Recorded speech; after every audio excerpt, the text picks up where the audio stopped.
ഇന്നത്തെ വീഡിയോയെക്കുറിച്ച് പറയാനായിട്ട് ഞാൻ ഒരുപാട് സന്തോഷത്തോടെയാണ് വന്നത്. കാരണം ഇന്നൊരു പ്രത്യേകതരം എന്താ പറയുക, ഒരു വീഡിയോയെക്കുറിച്ച് പറയാനായിട്ട് ഞാൻ വന്നിട്ടുള്ളത്. അതായത് ഞാൻ ഈ ചാനൽ, അതായത് പാചക വീടെന്ന് പറയുന്ന ചാനൽ തുടങ്ങിയപ്പോൾ ഒരുപാട് പേര് എൻ്റെ അടുത്ത് ചോദിച്ചു, എന്തിനാണ് ഇങ്ങനെ ഒരു ചാനൽ എന്ന് പറഞ്ഞ് പരിഹസിക്കുകയും ഇങ്ങനെ കളിയാക്കുകയൊക്കെ ചെയ്ത ഒരുപാട് പേരുണ്ട്. എന്നാൽ ആദ്യം തൊട്ട് ഈ നിമിഷം വരെയും എന്നെ സപ്പോർട്ട് ചെയ്ത ഒരുപാട് സുഹൃത്തുക്കളുണ്ട്. എനിക്ക് ഏറ്റവും കൂടുതൽ നന്നായിട്ട് എന്നെ ക്രിട്ടിസൈസ് ചെയ്യുകയും പറഞ്ഞു തരികയും എൻ്റെ കൂടെ ഉണ്ടായിരുന്ന ഒരു സുഹൃത്തിനെ കുറിച്ചാണ് ഞാൻ ഇന്നത്തെ എൻ്റെ വീഡിയോയിലൂടെ പറയാൻ പോകുന്നത്. ആ സുഹൃത്തിൻ്റെ പേരാണ് സുജി ടീച്ചർ. അപ്പോൾ സുജി ടീച്ചർ എന്ന് പറയുന്നത് ഞങ്ങളുടെ സൗഹൃദം ഏകദേശം ഒരു 7 വർഷത്തെ സൗഹൃദ ബന്ധമാണ് ഞങ്ങൾ തമ്മിലുള്ളത്. അപ്പോൾ ഞങ്ങൾ ഒരുമിച്ച് 5 വർഷം വർക്ക് ചെയ്തിട്ടുണ്ട്. മന്നമ്പൂർ ഹയർ സെക്കൻഡറി സ്കൂളിൽ ഞങ്ങൾ ഒരുമിച്ച് 5 വർഷം ഞങ്ങൾ ഒരുമിച്ച് വർക്ക് ചെയ്തവരാണ്. ടീച്ചറിനെ കുറിച്ച് പറയുകയാണെങ്കിൽ, ടീച്ചർ ഈ ലോക്ക്ഡൗൺ സമയത്തും റെസിപ്പീസ് ചെയ്ത് എൻ്റെ മെയിലിലോട്ട് അയച്ചു തന്നിട്ട് എൻ്റെ ചാനലിലോട്ട് ഇടാനായിട്ട് ടീച്ചർ ഒരുപാട് റെസിപ്പീസ് എനിക്ക് അയച്ചു തരാറുണ്ട്. ഓൾറെഡി ഞാൻ 2 റെസിപ്പീസ് അപ്ലോഡ് ചെയ്തിട്ടുണ്ട്. അതായത് ടീച്ചറിൻ്റെ ആണ് റവ ലഡ്ഡുവും അതുപോലെ തന്നെ പൊട്ടറ്റോ ചിപ്സും ഒക്കെ ടീച്ചർ ചെയ്തു തന്ന റെസിപ്പീസാണ്. അപ്പോൾ ഇന്നും ഞാൻ ഇടാൻ പോകുന്ന റെസിപ്പി എന്ന് പറയുന്നത് അതിനെക്കുറിച്ചാണ് പറയാൻ പോകുന്നത്.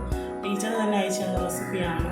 അതായത് ബജി, ബ്രെഡ് കൊണ്ട് ഇങ്ങനെ ബജി ഉണ്ടാക്കാം എളുപ്പത്തിൽ എന്നുള്ളതാണ് അയച്ചു തന്നത്.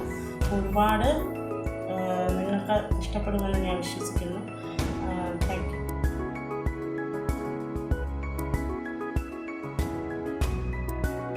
ഹായ് ഫ്രണ്ട്സ്, ഇന്ന് നമ്മളൊരു ഈസി സ്നാക്കുമായിട്ടാണ് വന്നിട്ടുള്ളത്. ഇന്ന് ബ്രെഡ് ബജ്ജിയാണ് നമ്മളിവിടെ പ്രിപ്പയർ ചെയ്യാൻ പോകുന്നത്. അതിന് വേണ്ടി സാധനങ്ങൾ എന്തൊക്കെയാണെന്ന് നമുക്കൊന്ന് നോക്കാം. ആദ്യമായിട്ട് കടലമാവാണ് ഞാനിവിടെ എടുത്തിരിക്കുന്നത്. ഒരു 2-2.5 കപ്പോളം കടലമാവും ഒരു 5 സ്ലൈസ് ബ്രെഡ് എടുത്തിട്ടുണ്ട്. അപ്പോൾ നമുക്കതിൽ ഇനി എന്തൊക്കെ ചേരുവകൾ ആഡ് ചെയ്യണമെന്നുള്ളത് ഒന്ന് നോക്കാം. ആദ്യം നമ്മൾ കടലമാവ് അരിച്ച് വെച്ചിട്ടുള്ള കടലമാവാണ്. അരിച്ച് വെച്ച് അതിലുള്ള തരിയൊക്കെ കളഞ്ഞ് നല്ല സോഫ്റ്റായിട്ട് സ്മൂത്തായിട്ടുള്ള കടലമാവാണ് എടുത്തിട്ടുള്ളത്. അതിലോട്ടൊരു 3 ടേബിൾ സ്പൂണോളം അല്ലെങ്കിൽ ഒരു 3 ടീസ്പൂണോളം അരിപ്പൊടി ചേർക്കുക. വറുക്കാത്ത അരിപ്പൊടി ചേർത്താലും വറുത്തതായാലും കുഴപ്പമില്ല. അപ്പോൾ അരിപ്പൊടി ചേർക്കുന്നത് എന്തെന്ന് വെച്ചാൽ ഒരു ക്രിസ്പിനെസ് കിട്ടാൻ വേണ്ടിയിട്ടാണ് അരിപ്പൊടി ചേർക്കുന്നത്. അത് വേണ്ടെന്നുണ്ടെങ്കിൽ സ്കിപ്പ് ചെയ്യാവുന്നതേ ഉള്ളൂ. അപ്പോൾ ഇവിടെ നമ്മൾ അരിപ്പൊടി ചേർത്ത് കൊടുത്തു. ഇനി നമുക്ക് അതിലോട്ട് ഒരു 1/4 ടീസ്പൂൺ നമുക്കൊരു മഞ്ഞൾപ്പൊടി ചേർത്ത് കൊടുക്കാം. ഒരു കളർ കിട്ടാൻ വേണ്ടിയിട്ടാണ് ശകലം മഞ്ഞൾപ്പൊടി. അതും നമുക്ക് ആവശ്യത്തിന് വേണമെങ്കിൽ ഫുഡ് കളറും കൂടെ വേണമെങ്കിൽ ചേർത്ത് കൊടുക്കാം. അപ്പോൾ ഞാനിവിടെ മഞ്ഞൾപ്പൊടി ചേർക്കുന്നത്. ഇനി നമുക്കൊരു ടീസ്പൂണോളം മുളക് പൊടി ചേർത്ത് കൊടുത്തിട്ടുണ്ട്. ഇവിടെ സാധാരണ മുളക് പൊടിയാണ് ആഡ് ചെയ്തത്. കാശ്മീരി ചില്ലി പൗഡർ ഒന്നും ആഡ് ചെയ്തിട്ടില്ല. നോർമൽ മുളക് പൊടി. അത് എരിവിൻ്റെ പാകം അനുസരിച്ച് നമുക്ക് കൂട്ടുകയോ കുറയ്ക്കുകയോ ചെയ്യാം.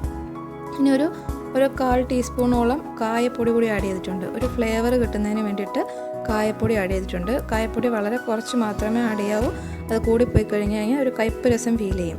ഇനി നമുക്കൊരു 1/4 ടീസ്പൂൺ ബേക്കിംഗ് സോഡ ആഡ് ചെയ്യാം. ബേക്കിംഗ് സോഡ ആഡ് ചെയ്യുമ്പോഴത്തേക്ക് ആ ബജി നമുക്കൊന്ന് നല്ല ഫ്ലഫി ആയിട്ടിരിക്കുന്നതായിട്ടൊരു ഫീൽ കിട്ടും, ഒരു അപ്പിയറൻസ് ഉണ്ടാവും.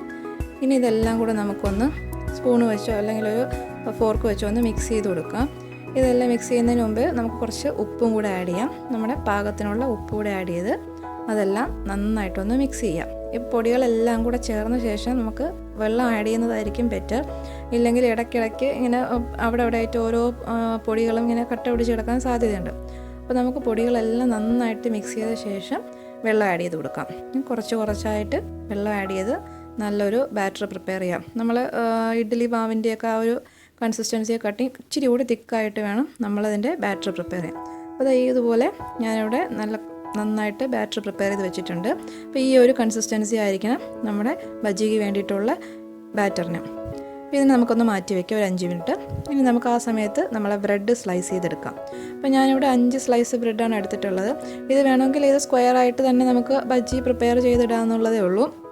പിന്നെ നമുക്കൊരു അട്രാക്ഷൻ തോന്നാൻ വേണ്ടിയിട്ട്, കുട്ടികൾക്കൊക്കെ ഒരു അട്രാക്റ്റീവ് ഫീൽ വരാൻ വേണ്ടിയിട്ട് ഞാനിതിനെ സ്ലൈസ് ചെയ്ത് ട്രയാങ്കിൾ ഷേപ്പിലോട്ട് മാറ്റുന്നുണ്ട്. അതിനെ ഇങ്ങനെ ഡയഗണലായിട്ടൊന്ന് ഒരു നൈഫ് വെച്ച് കട്ട് ചെയ്ത് കൊടുക്കുക. അപ്പോൾ അതിനെ ഒരു ട്രയാങ്കിൾ ഷേപ്പിലോട്ട് നമുക്ക് മാറ്റിയെടുക്കാം. അതിങ്ങനെ അടുക്കി വെച്ച ശേഷം ഒരുമിച്ച് അങ്ങ് കട്ട് ചെയ്ത് കഴിഞ്ഞാൽ എളുപ്പം ജോലി കഴിയും. അപ്പോൾ നമ്മളിങ്ങനെ പതുക്കെ ഒന്ന് വിടർത്തി കൊടുത്തു കഴിയുമ്പോഴത്തേക്ക് അതെല്ലാം ഇങ്ങനെ ട്രയാങ്കിൾ ഷേപ്പിൽ ഒരുമിച്ച് തന്നെ കട്ട് ചെയ്തെടുക്കാൻ പറ്റും. ഇനി ഇതിനെ നമ്മൾ ബജി പ്രിപ്പയർ ചെയ്യാനായിട്ട് മാറ്റി വയ്ക്കുകയാണ്.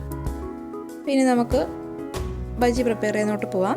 നമ്മളൊരു പാൻ വെച്ചോ അല്ലെങ്കിൽ ഒരു ചീനച്ചട്ടി വെച്ചിട്ട് എണ്ണ ഒഴിച്ച് ചൂടാക്കി അതിൽ ഓരോ സ്ലൈസ് നമ്മൾ ട്രയാങ്കിളായിട്ട് കട്ട് ചെയ്ത് വെച്ചിരിക്കുന്ന ഓരോ സ്ലൈസ് ബ്രെഡും ഇതുപോലെ രണ്ട് സൈഡും ബാറ്ററിൽ മുക്കിയ ശേഷം ജസ്റ്റ് അതിൻ്റെ മാവൊന്ന് ബാക്കി എക്സസ് മാവ് പാത്രത്തിൻ്റെ സൈഡിലോട്ടൊന്ന് ടച്ച് ചെയ്ത് കൊടുത്താൽ മതി. എക്സസ് മാവ് ഉണ്ടെന്നുണ്ടെങ്കിൽ അതിൻ്റെ സൈഡിലൊന്ന് വീണോളും. ഇനി നമ്മൾ ചൂടായി കിടക്കുന്ന എണ്ണയിലോട്ട് അതിനെ ഡിപ്പ് ചെയ്ത് കൊടുക്കുക. അപ്പോൾ നന്നായിട്ട് ഓയിൽ ചൂടായ ശേഷം വേണം നമ്മൾ ബ്രെഡിനെ ഓയിലിലോട്ട് ഡിപ്പ് ചെയ്യാനായിട്ട്. ഇല്ലെന്നുണ്ടെങ്കിൽ ഒരു നന്നായിട്ട് പെട്ടെന്നൊന്നും മൊരിഞ്ഞ് കിട്ടത്തില്ല. അപ്പോൾ നന്നായിട്ട് ഓയിൽ ചൂടായിട്ട് ഉണ്ടോയെന്നൊന്ന് ശ്രദ്ധിക്കുക. അപ്പോൾ നമ്മളിവിടെ അതിലോട്ട് 2 സ്ലൈസ് ബ്രെഡ് ഇട്ട് കൊടുത്തിട്ടുണ്ട്.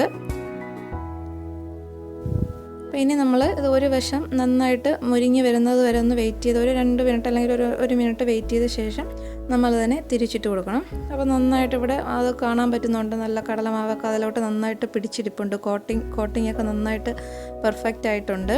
അപ്പോൾ ഇതിന് നമുക്ക് ജസ്റ്റ് 1 മിനിറ്റിന് ശേഷം ഒരു സ്പാച്ചുല വെച്ച് നമുക്കതിനെ തിരിച്ചിട്ട് കൊടുക്കാം. തിരിച്ചിട്ട് കൊടുക്കുക. അപ്പോൾ തന്നെ നമുക്ക് കാണാൻ പറ്റുന്നുണ്ട് അതിൻ്റെ ഒരു സൈഡ് നന്നായിട്ട് മൊരിഞ്ഞ് ആ സോഡാപ്പൊടിയൊക്കെ ഇട്ടത് കാരണം ജസ്റ്റ് ആ ബാറ്ററൊക്കെ നന്നായിട്ട് പൊള്ളി വന്നിട്ടുണ്ട്. അപ്പോൾ ഇനി നമുക്ക് ഒരു ഗോൾഡൻ ബ്രൗൺ ഷെയ്ഡ് ആവുന്നത് വരെ വെയിറ്റ് ചെയ്ത ശേഷം ജസ്റ്റ് അതിനെ വറുത്ത് കോരാം. അപ്പോൾ എല്ലാ പീസസും നമുക്ക് ഇതുപോലെ തന്നെ ഒരു ഗോൾഡൻ ബ്രൗൺ ഷെയ്ഡ് ആവുന്നത് വരെ വറുത്ത് കോരി മാറ്റി വയ്ക്കാം. ഞാനിവിടെ എടുത്തു വെച്ചിട്ടുള്ള സ്ലൈസ് ബ്രെഡെല്ലാം തന്നെ ഇതുപോലെ നമ്മൾ വറുത്ത് കോരാവുന്നതാണ്. അപ്പോൾ ഇങ്ങനെ എളുപ്പത്തിൽ നമുക്കൊരു സ്നാക്ക് പ്രിപ്പയർ ചെയ്യാൻ പറ്റും. അങ്ങനെ ഞാൻ ഇവിടെ എൻ്റെ ബ്രെഡ് ബജി എല്ലാം റെഡിയാക്കിയിട്ടുണ്ട്. അപ്പോൾ ഞാനൊരു ഭംഗിക്ക് വേണ്ടിയിട്ട് കുറച്ച് കറിവേപ്പില കൂടെ അതേ ഓയിലിൽ തന്നെ വറുത്തിട്ടിട്ടുണ്ട്. അപ്പോൾ ഈസി ആയിട്ട് നമുക്കൊരു സ്നാക്ക് പെട്ടെന്ന് ഗസ്റ്റൊക്കെ വന്നിരിക്കുമ്പോഴത്തേക്ക് വേറൊന്നും ഇല്ലെങ്കിൽ കൂടി നമുക്ക് ഏറ്റവും എളുപ്പത്തിൽ ഒരു പാക്കറ്റ് ബ്രെഡ് വെച്ച് നല്ല ടേസ്റ്റി ആയിട്ടുള്ള ക്രിസ്പി ആയിട്ടുള്ള ഒരു റെസിപ്പി റെഡിയാക്കാൻ പറ്റും. അപ്പോൾ ഇതെല്ലാവർക്കും ഇഷ്ടമാവും. കൊച്ചു കുട്ടികൾക്ക് വരെ ഇത് ട്രൈ ചെയ്ത് നോക്കാവുന്നതാണ്. അപ്പോൾ എല്ലാവരും ട്രൈ ചെയ്ത് നോക്കുമെന്ന് വിശ്വസിക്കുന്നു. താങ്ക്